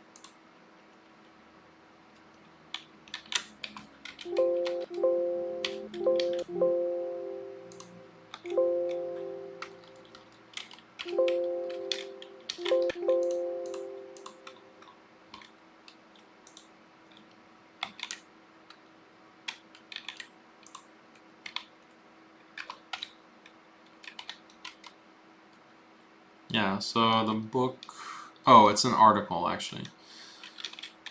Were the Muslim Arab conquerors of the 7th century Middle East colonialists, by Robert Hoyland. Read this article. It's not a long article, it's medium length article.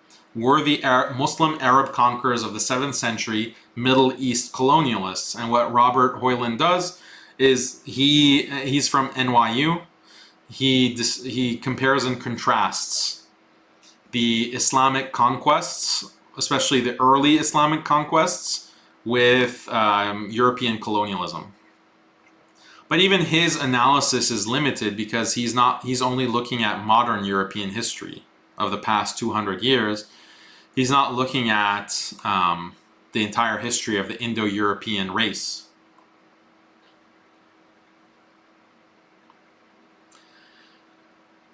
Kidoki.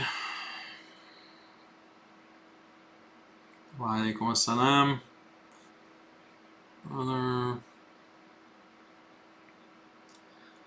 Someone says, can you please debate Dr. Jordan Peterson? It's a good chance to let him know of current events in Sweden since he's recently getting involved in social issues. Yeah, guys, I don't have Jordan Peterson's number on speed dial. I can't just call him and be like, hey bro, how about a debate? Let's get this on. Like, it's not easy to organize debates and in general, but especially with someone who is, very prominent public intellectual. Like, there was someone in the comments the other day who was like, hey, how about you debate Donald Trump? Why don't you debate Donald Trump? Yeah, I would love to debate Donald Trump. Let's have a debate. Let me call up my boy Donnie and get him on the line. We'll set up a YouTube live stream. So that's not the way that these things work. Generally, you have someone who is the go-between, who will suggest a debate, and someone has to, then someone like Jordan Peterson has to decide, like, is this worth doing? What do I stand to gain from debating someone who is much less well known as me? So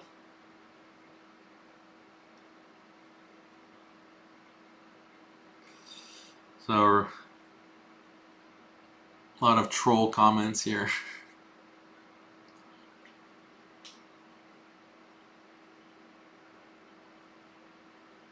So debate the Apostle Paul.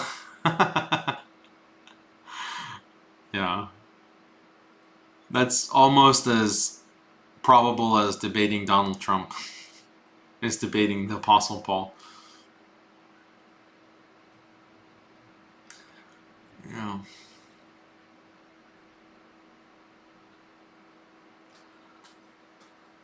Okay, so is it 2 hours of streaming yet? We still have time. Yeah, can I debate Joe Biden? Yeah. Good old Joe. Have a nice, I think he needs to have Kamala with him too, because I think he might need help. Maybe he might not know where he is if he tries to debate. So just have him, Kamala, have a good old debate. Talk about certain mandates. we can talk about certain policies that he's been putting into place. Talk about war with Russia.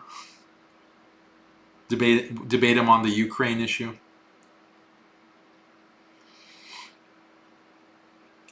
Comment from Bless.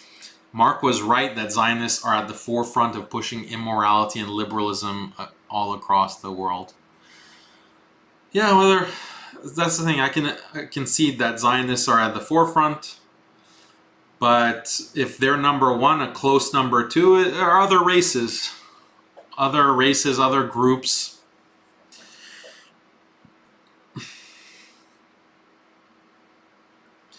When's the next Genius of Islam episode coming out? Hopefully by the end of spring, inshallah. Some time to go, because there are a lot of other debates and projects. Been really focusing on Al-Asna courses. So we've had like new courses, just released one on the history of Judaism and Christianity. So that is a good course that we have on Al-Asna Institute, and I'm trying to build out a whole series on Judaism and Christianity, like looking at scriptural analysis, theological analysis, going through those religions. So that's what's taking up a lot of time, but I think a lot of people will benefit from that, inshallah.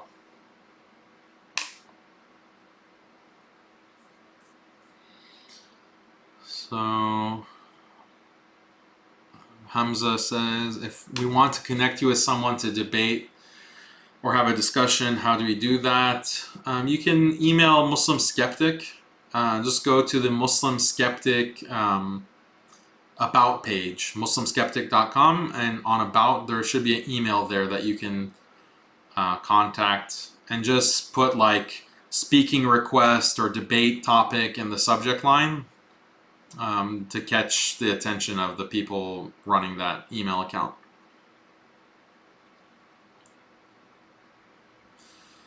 Joe says, have you seen Destiny's recent video on Islam? No, I have not.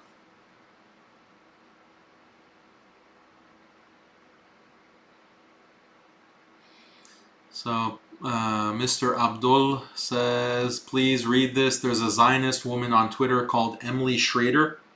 She's a radical feminist and recently debated Ali Dawa in Speaker's Corner. Please debate her.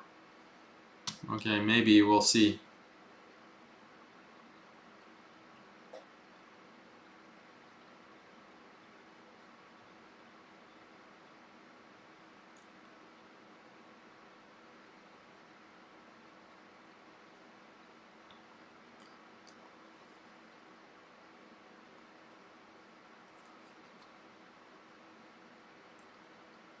Verdant Servant says, a bit surprised no one talked about the role of Masonry in the Enlightenment.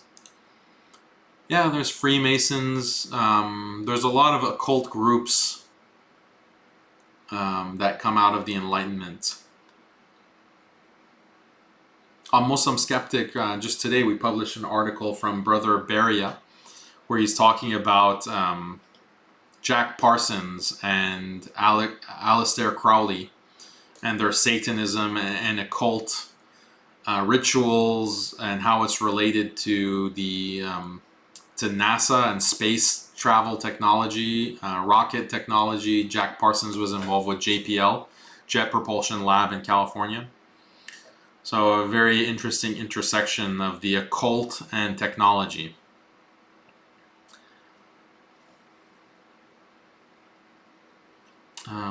With whom will the next debate be held with? With whom? We'll see. There's one debate that I'm trying to get scheduled. It depends on if the guy accepts the debate. I guess I can just tell you, I don't know, this is a YouTuber that I'm not very familiar with, but everyone is saying that I should debate him. So the guy's name is Vaush. Vaush, he's a YouTuber. He's like a leftist. So that debate might happen. We'll see. He has to accept it. I've already accepted on my side. But that could be the next debate. There's also some feminist lady, some Muslim feminist that has been talking a lot of trash lately.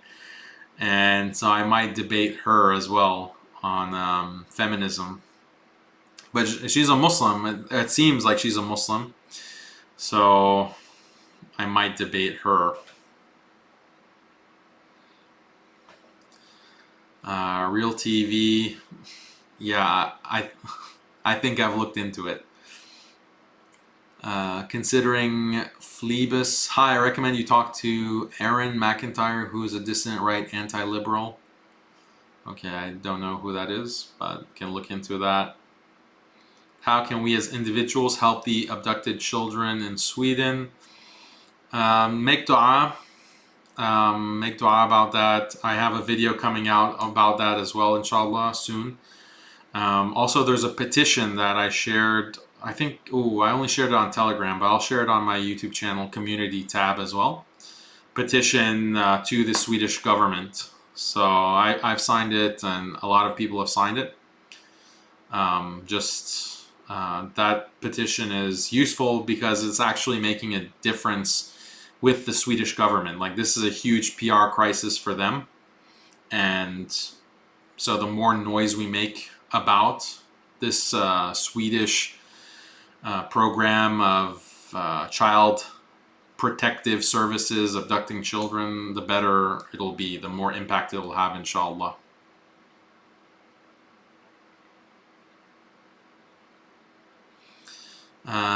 Here's a question. I have a question regarding the people you debated with. Who do you think was the worst person to debate with, and who was the most beneficial?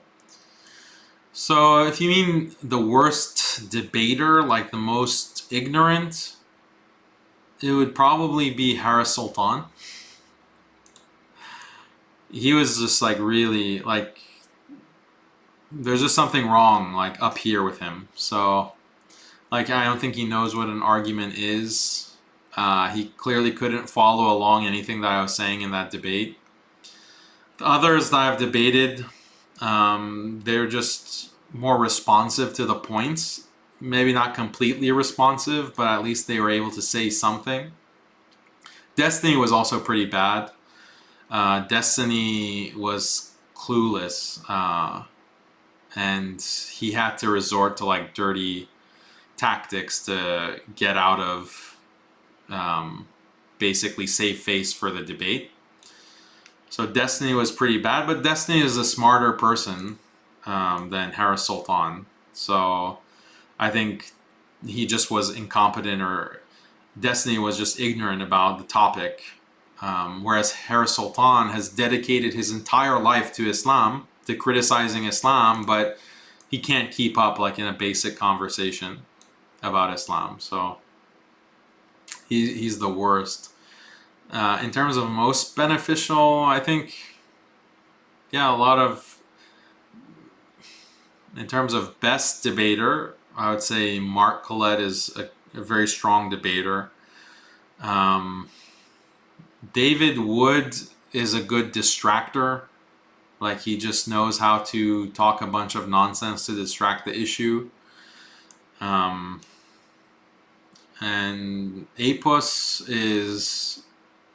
he's just really low on the bar. Like, he's just like one notch above Harris Sultan in terms of debating ability. Yeah, the ex-Muslims are just really sad and incompetent. Like, it's not even worth debating them. They just can't follow an argument. All they can do is spew the same talking points that they have been spouting for years and years and years. Like, that's all they can do. They can't respond to an argument or even think about another possibility that maybe the liberalism that their entire worldview is based on has logical problems. It just doesn't compute for them. Nabil says, are you still looking to debate Dillahunty? Yeah, I could debate him. We'll see if that happens. Modern Day Debates wants to schedule or organize something with Dillahunty, so stay tuned if that ends up happening. Jake says, debate the Pope. He's been real quiet since the David Wood debate. Yeah, he's trying to save face. Yeah, so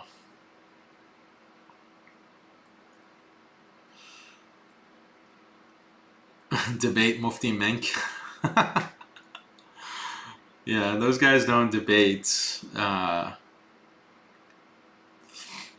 I've asked them, I was like, look, because they talk all this smack, not Mufti Menk, but other people, certain imams. They talk a lot of smack, call me all kinds of ugly names, but they never show up when I tell them, like, look, if you're so right, just come here and talk about it.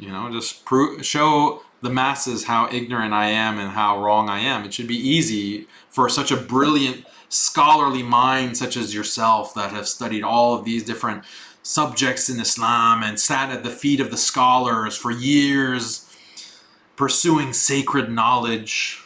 Then you should be, able to refute this Jahil, Majhul Daniel, this unknown imbecile Daniel. Should be very easy to refute me, right? So just do it. No, all they can say is, oh, you haven't, where did you study? Where have you studied?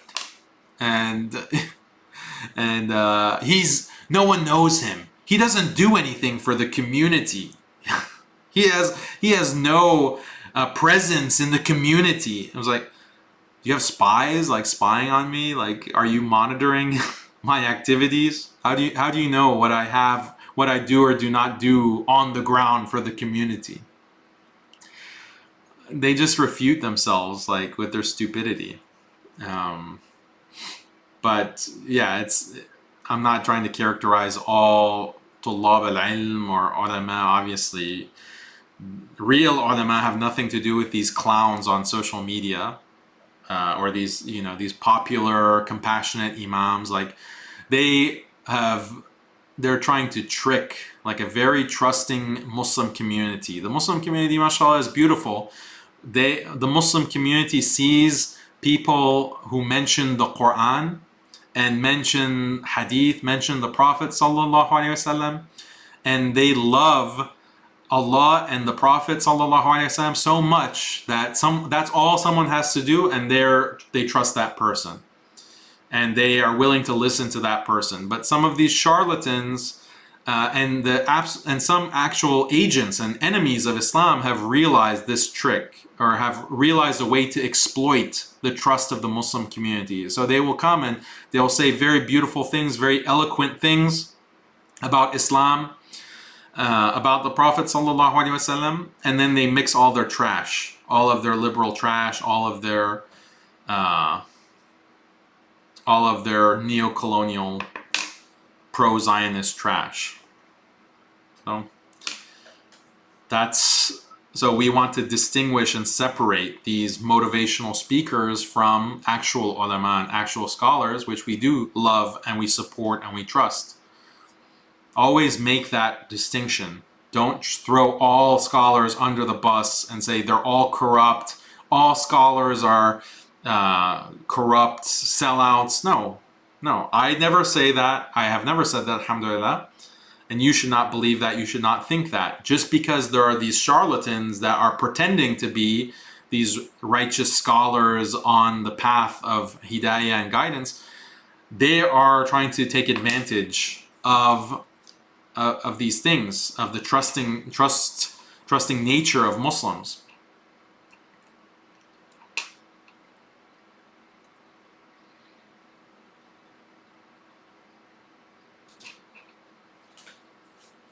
So I was like, why don't you debate your wife?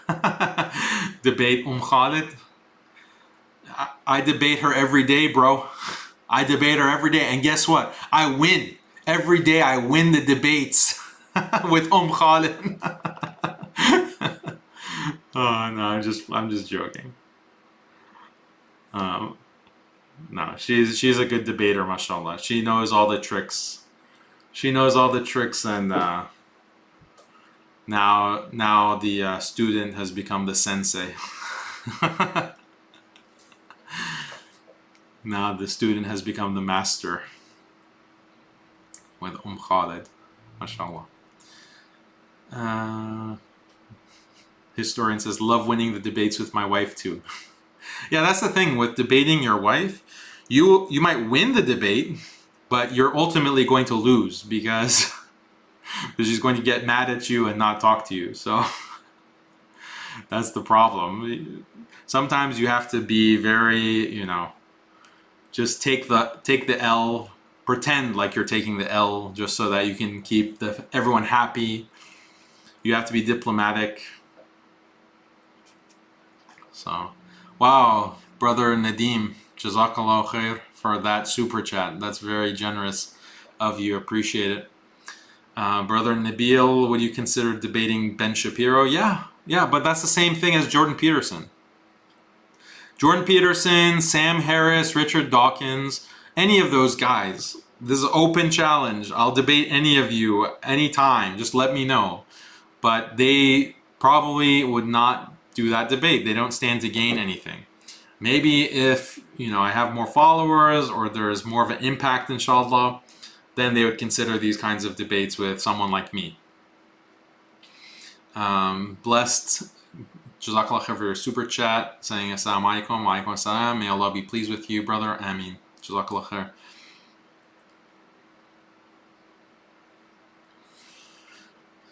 Let's see.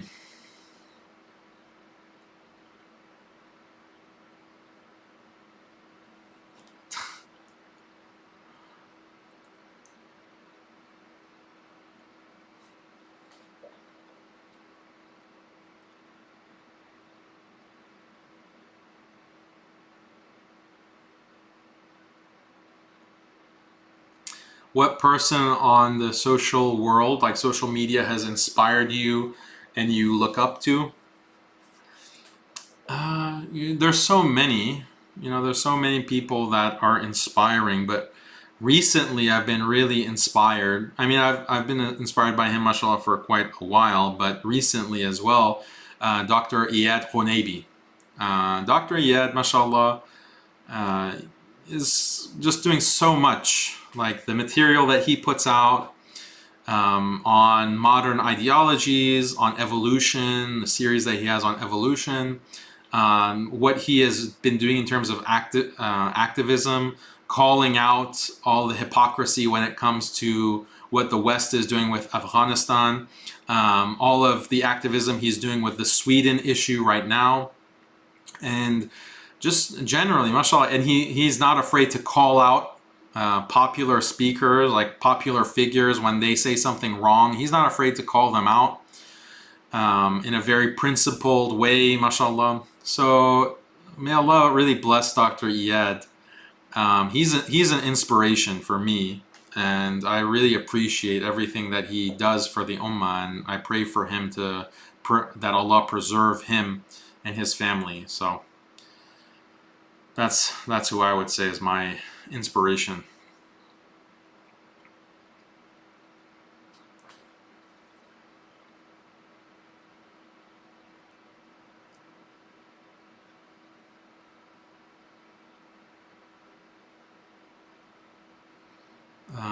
Dr. Ayad recently became a professor in medicine.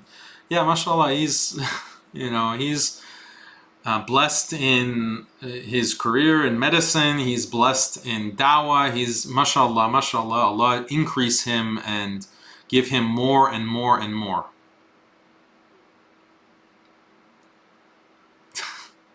Let your son debate Sultan, Harris Sultan. Yeah, that might be brutal as well.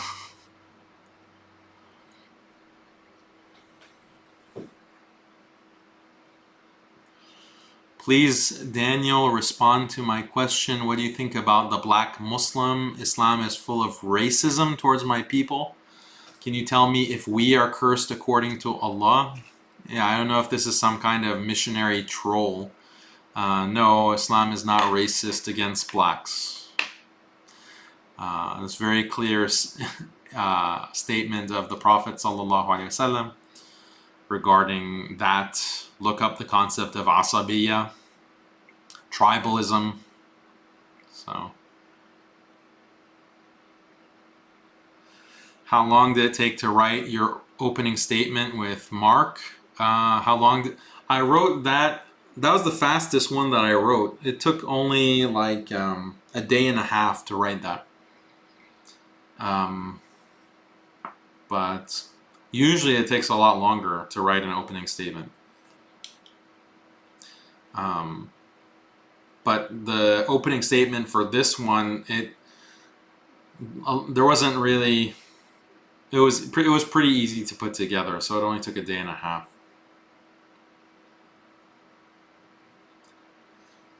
Okay, guys. So the questions are getting further off topic of the debate commentary. So I think I should wrap it up now.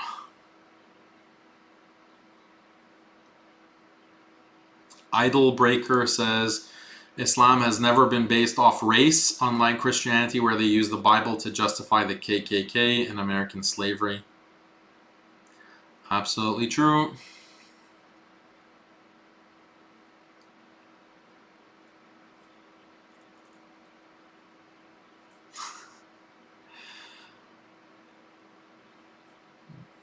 I don't know if I should touch that topic. You guys are just constantly throwing out these landmines. You want me to step on a landmine and just blow everything up. I'm speaking metaphorically. I'm metaphorically blowing things up. Yeah, I'm not going to fall for you guys trying to trick me into responding to some of these explosive topics. Yeah, there are people, I mean, this is a known tactic by intelligence agencies, but also some of these liberal groups. Like, they send trolls to put in this kind of really radical, extremist rhetoric in the chat, in the comments, and they try to goad you to respond so that they can get your channel deleted. So, I mean, people have done that even in debates. Like, Apus was trying to do that in my debate with David Wood. And Harris Sultan, actually, both of them. He's trying to, like, get me to say something that will get me canceled. So this is, like, desperate tactics from, desperate people who, they can't respond to the arguments, they can't respond intellectually, so they have to get you canceled. Yeah, I already mentioned how you can get in contact with me for speaking requests. Just check muslimskeptic.com at the about page of that.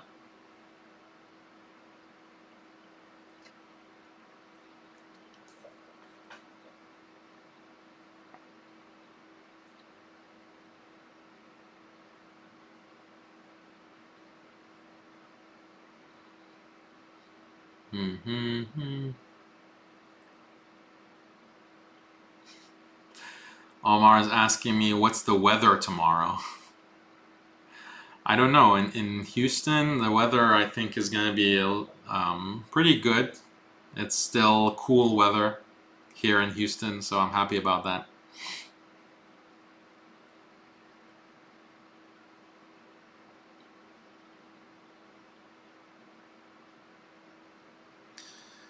Brother Daniel, I'm studying international relations and we have a human rights subject where they speak badly about my Muslim brothers. What's your recommendation while studying those things? Yeah, when you're studying, it depends on what your goals are. Like, if you want to get a good grade in these courses in academia, you just have to, unfortunately, there's a limit to how far you can critique within academia. You have to play by their rules. And this is the hypocrisy of academia, Western academia. They want to claim that, oh, we're open-minded and the best ideas win, the best ideas come out on top, we're willing to question everything, we're willing to discuss anything. But it's the exact opposite. They have a very narrow band of topics and opinions that you can actually endorse. Otherwise, you'll be kicked out or you'll get a bad grade, or you're not going to get recommendations to go into a graduate program. That's just the nature of academia. So if you want to really go into class and fight the good fight against the professor, against other people, sure, you can do that and just be very calm, be very respectful, just be very well prepared to argue on a rational, principled basis to defend Islam and to defend Muslims.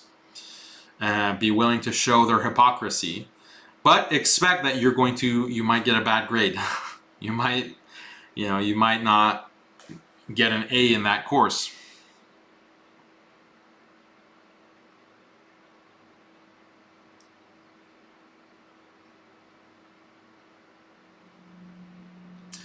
Daniel, debate Cosmic Skeptic. I've challenged Cosmic Skeptic to debate. He ignored it. I think Cosmic Skeptic deleted a lot of his videos that he had on Islam on his channel. So I would like to debate Cosmic Skeptic. I think we can debate free speech because he is a free speech absolutist, and I think that would be a very interesting philosophical debate. I think he is, he's a good debater, I think.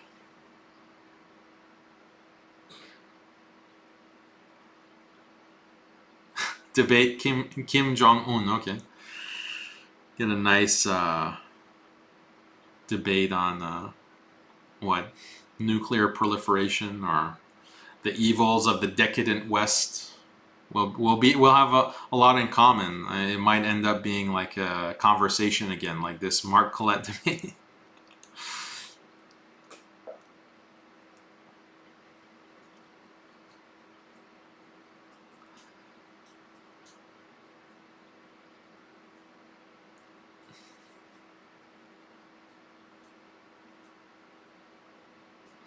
Not going to talk about that topic.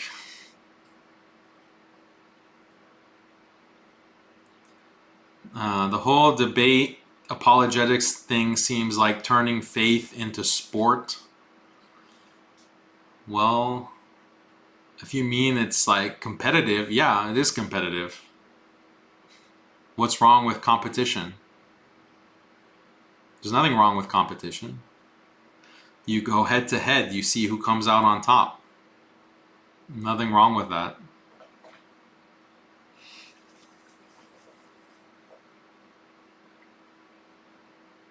Like, that's like a very Christianized view, like modern liberalized Christianized view that religion is just about sitting in your home and thinking about God and reading the Bible and going to church once a week. No, a lot of things Islam, you know, there are a lot of things that fall under worshiping God and being a good Muslim, submitting to Allah, a lot of things. So debate, where you're arguing about trying to make the word of Allah highest. You know, this is jihad. This is one of the highest forms of jihad, is to argue with people and to make the word of Allah highest, to make the word of Allah supreme. That is something that is highly praiseworthy in Islam. The Prophet ﷺ praised this. That's what debate is. That's what argumentation is. Sometimes it doesn't happen on YouTube. Sometimes it doesn't happen on a public stage. Sometimes it's just you talking with someone in your class, like this brother is asking about his international relations. Sometimes it's with a family member. Sometimes it's with your people, your community. You invite to Islam bil hikmah wa maw'izatil hasana, as Allah says in the Quran. You debate, or you call to Islam with hikmah, with wisdom, and goodly counsel, goodly exhortation, goodly speech. You have to have ihsan whenever you are arguing with people and going head to head. And that's why I don't recommend people getting into these public debates just because you think it looks easy. Debating in a live setting is not like written debates, or like debates that you might have in a comment section, or debates you might have over email. It's a whole different ballgame when you're debating someone live. And just, you might be an expert like in a particular subject. That doesn't mean that you're going to have an easy time debating someone who is less informed than you are, less knowledgeable than you are. So I don't recommend people just going into debate. Don't take it lightly. As I said in the beginning, I take very seriously, and I question, should I debate this person or not? What is the benefit? Am I prepared to debate this person? Am I woefully unprepared and therefore will embarrass Muslims and do a disservice to Islam? Some people want to debate and they don't do their homework. In the sense that they don't even write an opening statement. They don't even write, something solid and have it checked and reviewed by others, and spend time to craft like a good opening statement, a good strategy for debate, talking with others, like doing dry runs of debates to make sure you're prepared, doing your homework, studying your opponent. It's a lot of work. It's like a full-time job. And if you're not willing to take that responsibility, then don't debate. Like, you're doing a disservice to yourself, and you're doing a disservice to the Muslim community when you put yourself out there and claim that, to represent Islam. This is not something that Muslims should support. Debate the Dalai Lama. Okay, I'll get right on that. Right after debating the Pope, old Donny Boy, Joe Biden, who else? Paul the Apostle. I have to get in a time machine to debate Paul. Yeah, that'll be good. I have my work cut out for me with these proposals that you guys are making. Okay, so I'm burnt out now,